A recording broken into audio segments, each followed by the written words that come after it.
भुजगेन्द्रहारं संसारसारं भुजगेन्द्रहारं सदा वसन्तं हृदयारविन्दे भवं भवानी सहितं नमामि भवं भवानी सहितं नमामि।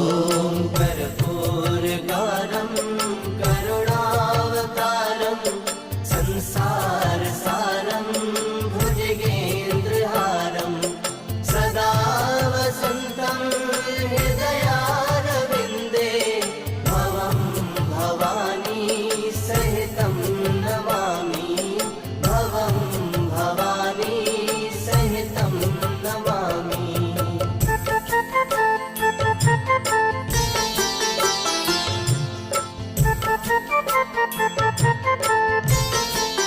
ॐ कर्पूरगारं करुणावतारं संसारसारं भुजगेन्द्रहारं सदा वसन्तं हृदयारविन्दे भवं भवानी सहितं नमामि भवं भवानी सहितं नमामि।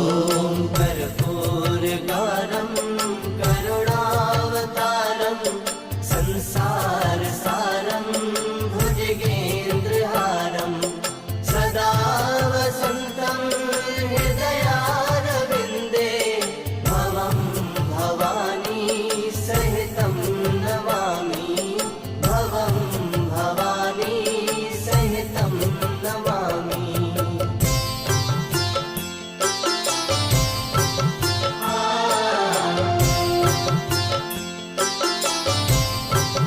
ॐ कर्पूरगारं करुणावतारं संसारसारं भुजगेन्द्रहारं सदा वसन्तं हृदयारविन्दे भवं भवानी सहितं नमामि भवं भवानी सहितं नमामि।